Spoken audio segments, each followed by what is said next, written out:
Something good is gonna happen in this year. And I am grateful that I made it here. Yo, this is your boy Sherwin Gardner, and you're listening to Affinity Xtra. Be extra. God bless you. Affinity Extra. Be extra. Sherwin Gardner is a celebrated gospel singer hailing from Trinidad and Tobago. He's earned 9 Marlin Awards, the Caribbean's premier gospel accolade, and been awarded as Gospel Songwriter of the Year, the COT Awards, for 2 consecutive years. Recently honoured at the Caribbean Music Awards for his 40-year contribution to gospel music. And already this has had my head spinning, thinking 40 years when I look at him, I'm thinking, when you reach that. First of all, welcome to Affinity Extra. Sherwin Gardner, it is an absolute pleasure. How you doing? Thank you for having me. It's good to be here, man. I've been following, getting all the tags, but good to be in the building. Yes, and I was trying to work out when I last saw you, but it's been a number of years. And I even go back to probably your name first came to my attention back in 2002. Oh, what's the album called? It's the red one. It's gone up my head now. I think you're talking about Who I Am or Closer? Closer, Yeah. Yes, Closer. And that's when I first heard, who is this guy? Fresh, dynamic, inspirational, and you could say the rest is history, because over those years we've seen you grow, develop as an incredible artist, an incredible wordsmith, musician, producer, and it really is a pleasure to have you here. So you come from a lineage of evangelistic ministers. Your uncle, your grandfather. I understand your mother was a pastor. How did that really shape your formative years of getting into music and ministry? Well, firstly, let me say thank you guys for this opportunity to share the testimony, especially on this year. This is a big year. For me personally, I come from a very big family, so it's 7 of us. But my mom's family is 15, so wow, okay. Okay. So she's from a big family, and also on my dad's side. But we were always much closer to our mom's side, and my grandfather was the bishop of the New Testament church over there. My mom, is technically still a pastor. She's still pastor, and she's still preaching, I should say. Yes. Even though she's 76. Okay. Also my big brother is also a pastor. But we grew up amongst that and doing stuff within the church as little children. But my mom, actually, when she had her first 2 kids, which was Sean and Sherma. Now, all of us names are SH. It's Sean, Sherma, Sherwin, Sherman, Sheldon, Shanway, Shekinah. But when she was pregnant with me, she was very, very sick. So Okay. she didn't know she was pregnant at the time. She had to do a lot of different tests and a lot of different things. But in a time where, when you do Xtra and you do all the different things like that, it would have been radiation. It would have been a lot more. It wasn't as now 2024 where you could draw blood and figure it out and those kind of stuff like that. So when they found out she was pregnant, she was 20 weeks pregnant, they told her she had to abort the baby. So every specialist, every doctor, even some pastors tell her, hey, you have 2 kids already. So it's best you abort the baby. But she said if God give life, only he could take life. And, here I am. So I'm that baby. But my uncle, one day, I think it was 1994, somewhere around there, he basically was doing a little competition with cousins, brothers, sisters, everybody for biscuits. There's this popular biscuit called Roughed Ups. So we were singing, and he heard me sing. I won the competition. I can't remember eating all the biscuits. I still had to share because it's family. But I won one, and then he put me to sing in church the next Sunday morning. Okay. That next Sunday morning, there was this old lady who gave me $1. She put $1 in my pocket and said, this is the first seed for all the blessings that God is going to pour in you, because you're going to go places. And I always remember that. So I used to always say to somebody, when they do something of worth, you can get $1 for that. You know what I mean? And that was just a statement growing up, because I always remember that old lady who did that for me.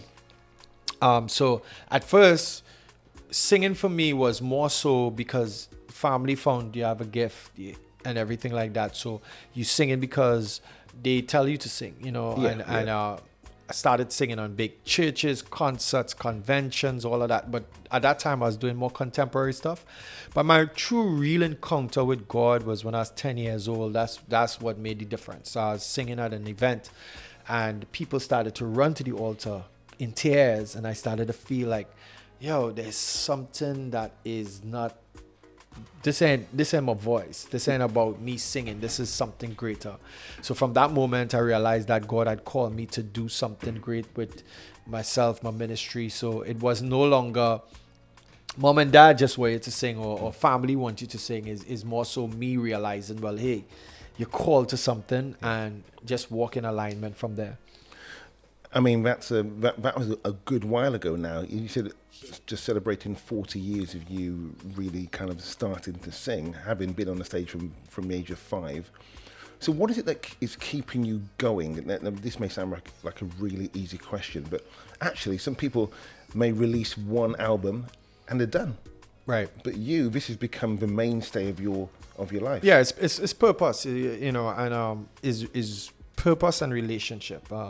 Everything is built on relationship. If you have a foundation with God and you understand who He is and what He's done for you, the fact that I'm alive, the fact that I have a voice or even could sing is because of Him. That is the driving force behind what I do. No, knowing that this journey was not an easy journey. There was times when, you wanted to give up. I've never walked away. I've never sang anything crazy. I never go into the secular world or soca or anything like that. I just kind of hold the faith, you know, because there were times I had to eat cricks and cheese, what we call, or you all would call crackers and cheese. You know, I've been through those days and grind through that, knowing that God will take me out of that, even to greater things. That's incredible. Your first album, I understand, was released at the age of 17. And I was trying to work out, in my head, I think, oh yeah, Sherwin's done all of these albums. He's done about 10. Then I checked it properly. Now, correct me if I'm wrong. I believe you've got 15 albums? 17 albums. 17 albums. Yeah. so it have some albums in there that are not online. So we started actually with a cassette tape. Okay. Right? So the cassette was the first one. Then we did the first CD, and then from there on it is music. Almost every year I brought out something until 2004. I took a break. Came back in 2006.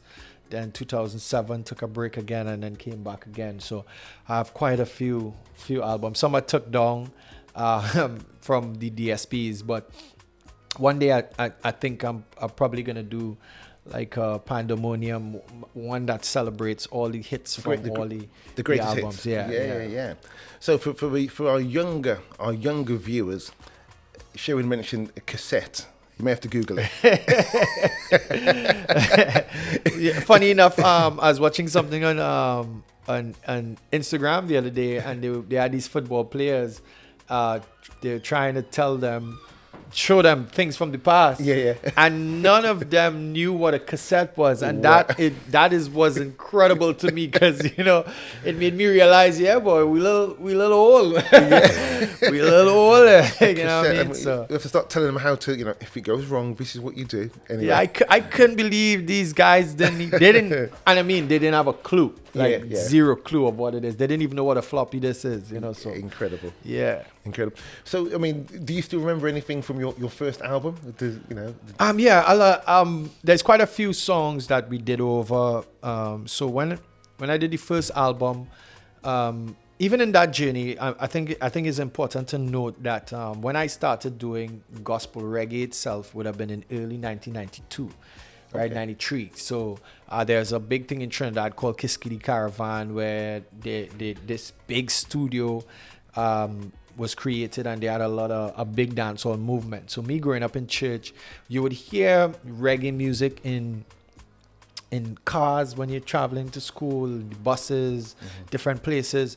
And I was intrigued by it, but you know, we couldn't do it because it was associated with negative. So at that time, doing dancehall or reggae in church was a no.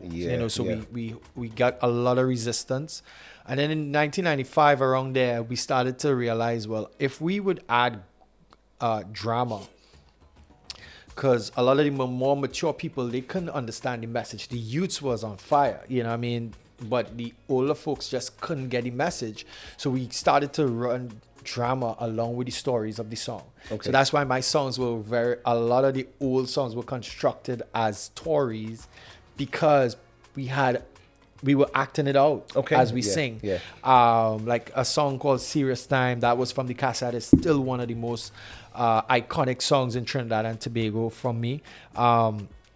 But a lot of doors were closed. There are places we went and pastors was like, no, you all can't bring this in church. You know, this reggae and that kind of stuff like that. But we kind of pressed through that and was kind of like the forerunners in terms of that movement until I met Monty G in the Bahamas in 1998, 99. Okay. And then we came together. So it was Bahamas and Trinidad came together. Papa San got saved in the year 1999 into 2000. Okay. When he got saved, that helped all of us. Yeah.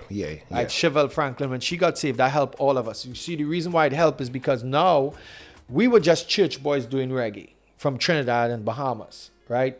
You didn't have Prodigal Son, you didn't have that wow music. Danny Brown, he wasn't saved yet, nothing yet. So this is in the 90s. Papa San got saved. Now people could identify someone who was from the dancehall doing gospel now. Yeah. So it was a little bit more receptive, even for us. Of course, yeah. You understand? And then I remember passing through Jamaica in 1999, and Danny Brownlee started working with Prodigal Son, the whole crew. This was before Yo come out. We didn't know them yet. You know what I mean? So I was in the studio and I was like, that's how I end up on Yo, because I was passing through Jamaica. And as the only Trini boy, a lot of people thought I was Jamaican at that time because, you know, not much people knew Trinidad guys could do reggae or dancehall. So that was kind of like something that helped. And then I went to Jamaica after that many times and recorded in Jamaica. Danny Brownlee was one of the first guys to even take a chance on a Trini to do. He produced some of my songs, you know, and helped me in terms of how to tweak certain things, because, you know, Danny Brownlee would have done Red Rat and Elephant Man and all these big stars, you know, so he kind of helped the movement as well too. So yeah, that was part of the history. So doing that, then I got signed to Lion of Zion with Christafari, and that was what changed everything. So from 2001, I did Lean In, and then I started traveling to Africa, the US, and all over the world, doing gospel reggae. Yeah.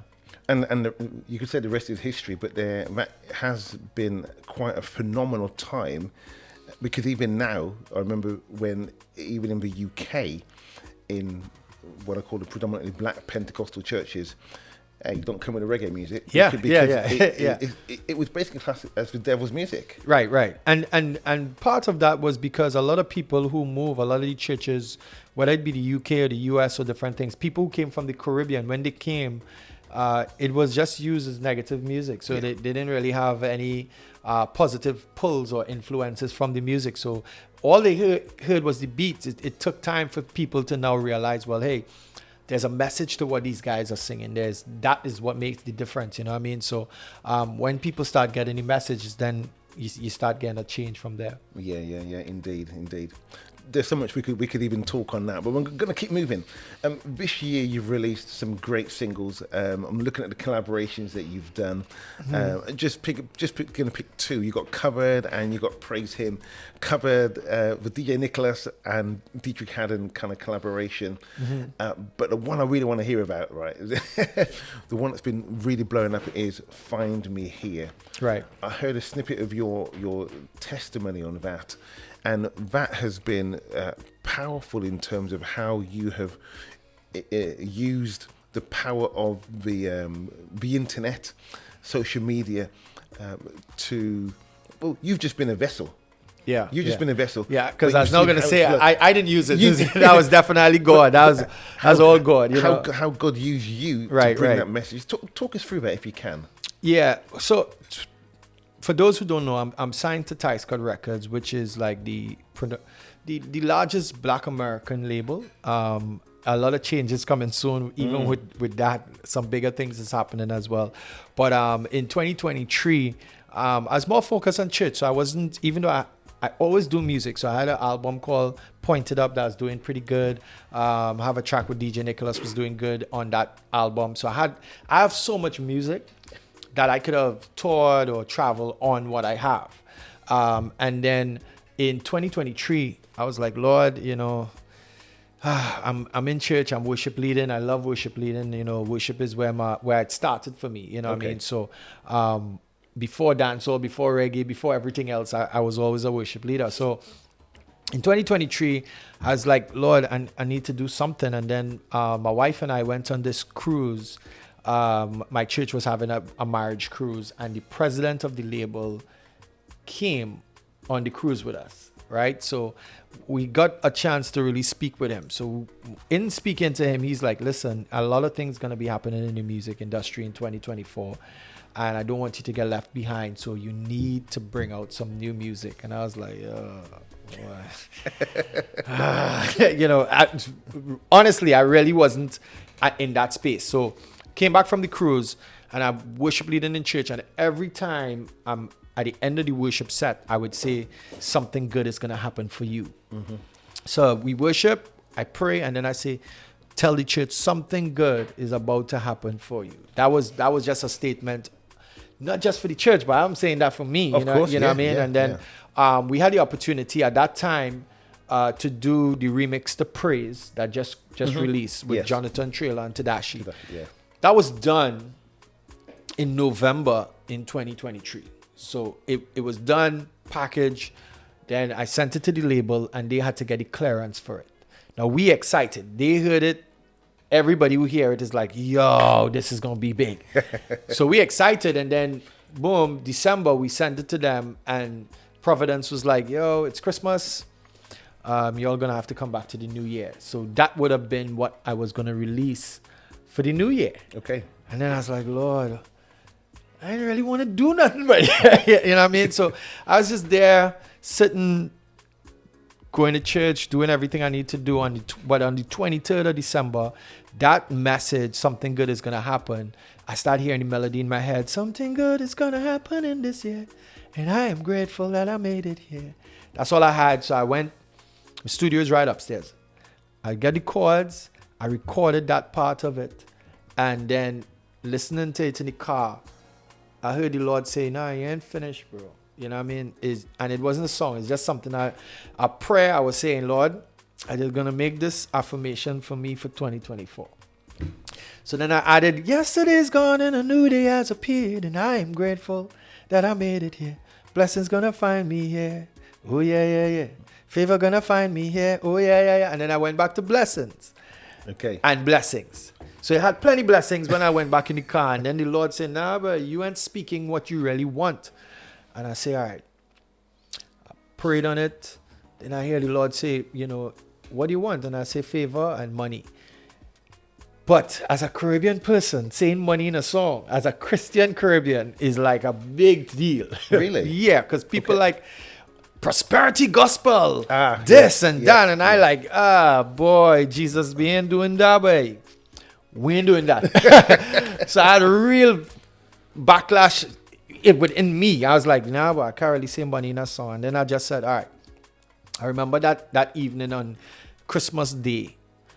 I went upstairs and I said, Lord, listen, I'm just going to finish this. So I did it. And I said, money's going to find me here and blessing's going to find me here.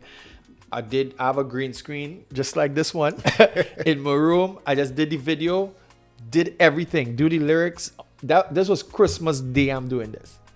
Finish it because I know, and after that, I ain't going to have any time. I forgot I did this. Package it, have it in my Dropbox. It's 46 seconds long. The idea was, this is my prayer for 2024. New Year's Day, when I post my message, that is all I'm going to post. That would just hold me over until praise is ready to go. I ain't even study it. So New Year's Eve, I'm worshiping in church.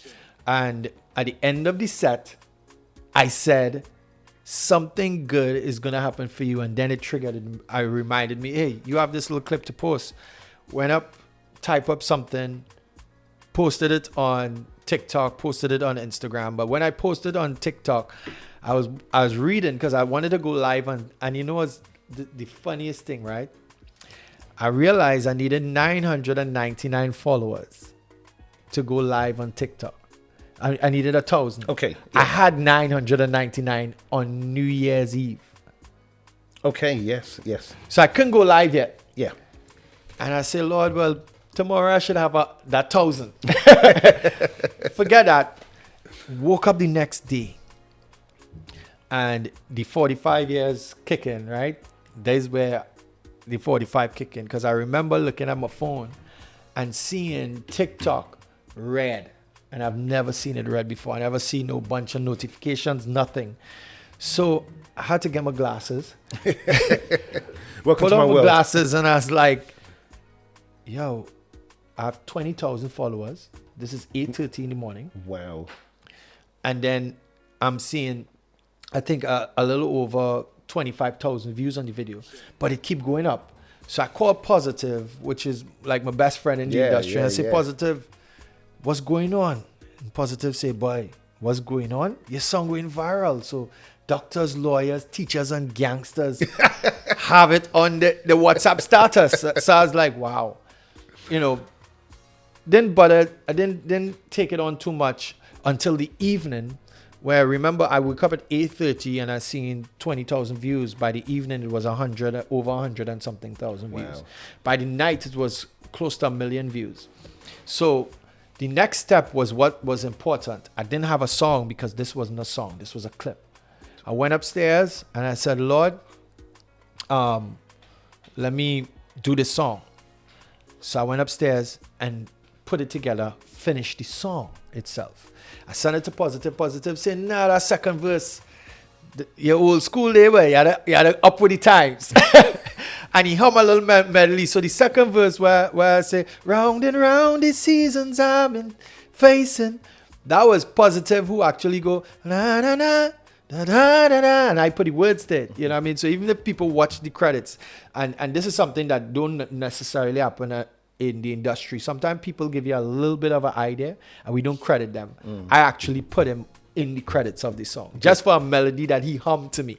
You understand what I'm saying? And I think it's important that we have friends like that. You know what I mean? Absolutely. And then I finished the song and I sent it mixed, mastered, sent it to the label, and they put it in the DSPs the next day. Wow. The next morning, I have my booking number and I have my personal phone. My personal phone is my Bahamian number. I got a call from the UK the next morning. Okay. On not my booking number, on my personal number. All right. So I'm trying to figure out like who has your number? Yeah, Yeah. So I answered the phone. It was this American guy who lives in the UK, works with Sony, and he was like, just wanted you to know that, we want to talk to you because your song is going viral. I said, yeah, well, I realized it. He said, no. Your interpretation of viral is from what you've seen on your page, because it's not a DSP. So digital service providers. That's like Apple, or DistroKid, and TuneCore, and all of that. In this case, I'm with Warner Brothers because the label that we use are through Warner Brothers. It's not in the DSP yet. And this guy told me that we just crossed 50 million views. 50 million. On this is January 2nd. We just crossed 50 million views on TikTok. So I'm like, all right, so explain. I don't get it. He's like, your audio there are different people who take the audio. It now become original audio on their page. Okay, yeah. Right? So I can't see it because they have it, but one guy in South Africa have 20 million views. Another guy who messaged me, when he messaged me and I went on his page, he's like, this is a big song. He have 10 million views on his page. And I'm like, yo, this is crazy. And this is original audio to him. So it's appearing like his audio now, right? Until the Wednesday when the DSP start kicking in, then you now start seeing it changing from original audio to contains audio from Sherwin Gardner. Okay. Right? Yeah. Because now the DSP can match the audio. Okay, yes. By that Wednesday, every major company in music Warner, Atlantic, Columbia, everybody started emailing and calling me because the song has reached so far. They could see what we couldn't see. Wow, incredible. By Thursday, I told Sony, let's meet. We met with my team, my label, and Sony. They presented the offer. Then after that meeting, I remember sitting with my team and I said, guys, listen, if Sony could offer us this, let's go to ADA, who's our distributor, who's under Warner Chappell, who's under Warner Brothers, Okay. and see what they present. This was like 12 o'clock on that Thursday. By 10 o'clock on that night before I went to bed, I was praying with my wife. We had an offer to review from Warner Brothers. I still have that email and that saved because we're going to do a documentary on it. The craziest thing is when I saw the offer, I was like, this, what is going on, my God? Like, you understand? Yeah. So the next morning I called my mom. I told her to call all her prayer team and her prayer warriors, and because I have a decision to make and it's a life-changing decision. I spoke to my family. I messaged my family chat and tell them what is happening. And then we went with Warner Brothers. And the reason why we went with Warner Brothers, not that they had the best offer, because to be honest with you, to date, that Sony offer was crazy. The problem was nobody's going to get me to change anything if I am doing gospel, because I'm a Christian artist. I'm not going to be anything other than that. Authentic. Because I represent God. Yeah. You understand what I'm saying? This is what I called to do from a little boy. You're not going to get me to change. And the Warner Brothers made it clear in numerous points of their offer. This is how the song is. We are going to build on that. We're not going to change anything. We don't want you to do anything. Whatever music you bring out, you can be you. I didn't have no bounds, they didn't ask to change nothing. They didn't tell me how to put the album. They didn't tell me I need to put more this or more that. I could do whatever I want. And the whole deal was not just for the song. It's for the song and any derivatives, any remix of the song, and any album that the song go on. Okay. Within that, I still had the freedom. So if I say Jesus a million times and Blessings Find Me's on that album, that's how it going. You understand? And that was the most important thing for me. So imagine coming from that, and then by the beginning of January, the song had already crossed like close to 700 million views. Wow. Across the world. You know what I mean? So it definitely was life changing, and I could only browse through some of the stories with this, because the kind of things that God has done for not me, but for Caribbean gospel through this, because now a lot more doors are going to be open for other artists because of what happened, is just amazing. I mean, we could stay there, but I'm going to move on, and that's an absolutely incredible, just hearing the journey and how God just spoke the word, blessed it, and seeing it just move is just beautiful to see. Mm-hmm. Talking to Caribbean artists, do you feel that there are enough Caribbean artists coming through? And what advice would you give to them, or maybe if they're not coming through, why is that? Because we certainly see a huge volume of African artists coming through, and it's not a case of them and us. It's a case of we want to make sure that everyone is, we know we've got the talent out there. How do we see more? Well, oh boy, don't put me in trouble here. All right, no. So this is kind of twofold, right? I do believe that there is enough. Okay. There's a lot, all right? Because I know that y'all in the UK probably wouldn't be able to see everybody. I do feel like the problem with a lot of Caribbean artists is identity. So a lot of them soak up what comes from America or what's trending rather than base your craft on relationship. Now, in numerous occasions within this testimony, you've heard me say that the Lord said. Yes. Or I was battling with the Lord. Yes. The only way you can do that is by having a relationship with him, right? So a direct relationship. Now there's people who are aware of who he is, who are familiar with who he is, but doesn't have a relationship with him. So a lot of times they write from a place whereby they are writing what Sherwin Gardner, this happened for Sherwin Gardner, so let me write something similar to that. But they never really said, God, is this what you want me to write?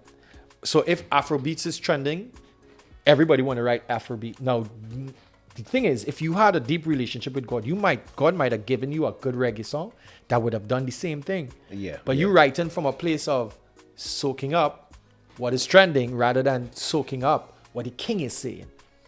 That makes a huge difference. And I know this might be the answer one, but this is one of the things that is hindering Caribbean gospel. Africans, on the other hand, Afrobeats is their thing. That's their world.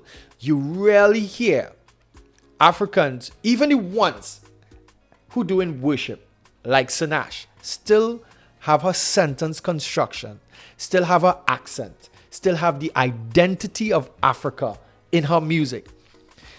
It have Caribbean artists I know who, when you see them in church and they're singing praise and worship, they are destroying the church, meaning like it's powerful. Yeah.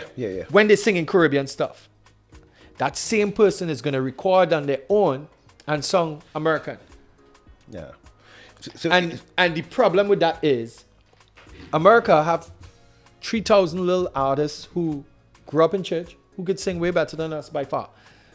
But they can't say, get something and wave like us because they don't have the sentence construction or they didn't grow up. I'm speaking here and I'm speaking Trini. Yeah. You understand what I'm saying? I'm speaking like a Caribbean boy because I was born there and I have an identity of that. Yeah. Right? So people can't replicate that. They could try to. You know what I mean? I remember just a couple of weeks ago I was in a conversation with an artist who sent me a song. Big American artist. Like A-list American artist, and he sent me the song, and it's a Caribbeanish song, and he said I needed to run it by you, and he's still saying booyaka booyaka, and I had to say, bro, could you take out the booyaka booyaka? He said, what I hear you guys saying that. I say, yo, that is so old. First of all, it's old school. Secondly, it means gunshot. He's like, oh my gosh, that is what it means, man. But if he didn't ask me, and you know what happens now? The Caribbean people gonna hear that and say, like, what kind of, this is so whack, like to us, because it's not where we are. You know what I mean? Absolutely. Yeah, so yeah. that is some of the issues that we're having within the church now. I think that if people really would set themselves apart and really hear from God, it will be more pure. Yeah, you know what I mean? The purity is what makes the difference. Because a lot of people would say, yo, what's the formula? Like how you went viral? God. Yeah. God is the formula. The relationship I had with him, that's the formula. And I went viral not because I did anything. Sometimes I hear my song, right? Like I sit in the airport and it was playing through the speakers and everybody in the airport singing the song. And I was like, God, what about this song? Like I am the artist and I'm questioning like, what about this song? Like why? Some days I'll try to figure out like, but then I met this girl one day who said, I was buying food, and this is one of the most unique things ever happened. This old man was next to me. We both ordering food. And the old man got a call, and his phone, something good gonna happen in this year. So he answers his phone. He speak on the phone. He finish. He put back his phone. He next to me. I am just cool. So the girl is saying, the girl who we buying the food from, she's like, so you don't know it's him? So he's like, what do you mean it's him? What you talking about? Because he lost. Your ringtone, sir. This is the guy who sang the song. So the old man said, oh my gosh, this is your song? He said, let me tell you something. Now the aggression he said with her. He said, let me tell you something. You are blessing me. Every time I hear that song, I feel like whatever problems I had. Yeah. And he said with so much conviction, I wanted to cry. Like, it's my song and I want to cry. So the girl now over the counter is saying, listen, I see you coming in here every day, right? And I know that you don't know I know it's you. And I was so shy, but he made it happen. thank you, because my father died at the beginning of the year, and that was the anthem that helped me get through it. Wow. When I left the store, then I said, okay, God, I understand. I understand because for me, this was like 2023 was a year I didn't want to do music. I was just in church. I was just, doing what I have to do for God. Not that I wasn't doing stuff. You understand what I mean? Yeah. And then I said, God, I need something good to happen. Yeah. I need something to revive the feeling that I had when I did music. The feeling that I had when I was traveling and on the road. And then God brought that song to say something good is going to happen. You know what I mean? Problems is come and arise, and I still have to say, Lord, the year ain't done. And I know great things happen so far, but there's greater to come. And that is what makes the difference. And that is what a lot of the artists need. They need to have that personal encounter with God that they could hear from him, because there are some great ministers. Like there's some guys, there's this guy called Prince J Music or something from Jamaica. I forget his name. But this guy is phenomenal lyricist. He's always trending as well too. But phenomenal, and he's young. And I'm like, yo, this is crazy that this guy is so young and trending and fresh. So even when people like me, people sometimes think, well, who's going to be the next one? Or God have people in place, but Yeah. we're not alone. You know what I mean? So, yeah. There's going to have to be a part 2, because you're kind of talking so much great wisdom here, and there's so much to take from you. So is there another album due out soon? Yeah. So we have the EP coming up, dropping really, really soon. We're hoping to drop it within January, because currently Blessings Find Me is trending again. So it's trending right now on Shazam. It's trending on a lot of the other platforms. And then at the beginning of the year, it's going to have another surge. Okay. So I have like 2 albums already, but we're just going to choose and put out some music. But outside of that, there's some other singles that are coming out, major singles. And then one of the things that happened this year, or one of the things that I think that I'm praying about, and I have a whole team praying about too, is that we kind of coming out to the 4 walls only. So when I say that, is that I'm no longer just focused on ministering to the church. So God has put me in some places to minister now that are outside of the 4 walls, because that's where we have to take the message. And this song it's kind of been the key to unlocking some doors that I myself was like, at first I was like, I've always done it, because even from Trinidad, I've been on stages with a lot of the top artists and artists who are not Christians. But this time, this song is putting me in a different space. So I kind of prepared for that now, preparing myself emotionally, spiritually, and building the right team of guys to have around me, because those spaces that we're going to be going into to take the gospel is going to be some big spaces. Yeah. Looking forward to that so much. It's been such a privilege hearing from you. Thank you so much. Just let people know your socials if they want to follow you, hear more about your music as well. Yeah, definitely. It's pretty simple. Sherwin Gardner music everywhere. SherwinGardner.com. And to be honest with you, if you just type in "Find Me Here" right now, it's actually the first one normally comes up on Google right now. So and then just look out for new music. We have there's another song that we have coming that is a blessing as well, and it was also written from a place of I would have to say a deep prayer from God. And it's the response from the people in the background is way different from the response even for Find Me Here. So I know that God is doing something in my life, and I'm just trying to be humble, trying to make sure I hear from him and continue to do what I have to do for him. It's been a pleasure. We pray continually for your wisdom, your discernment, and as you continue to be an artist, to be led by the Holy Spirit in all that you do. So God bless you. Yeah, man. Thank you. And thank you guys for having me. Definitely. When new music drop, y'all will be one of the first to get it. Hey, thank you for being a part of this Affinity Xtra, Be Extra in the house with Mr. Sherwin Gardner. Thank you for watching the content we're putting out. Listen, make sure that you are liking, subscribing and following us on all our social channels, including patreon.com. Make sure you're finding us on there to support what we do so we can support you. And remember guys, be extra.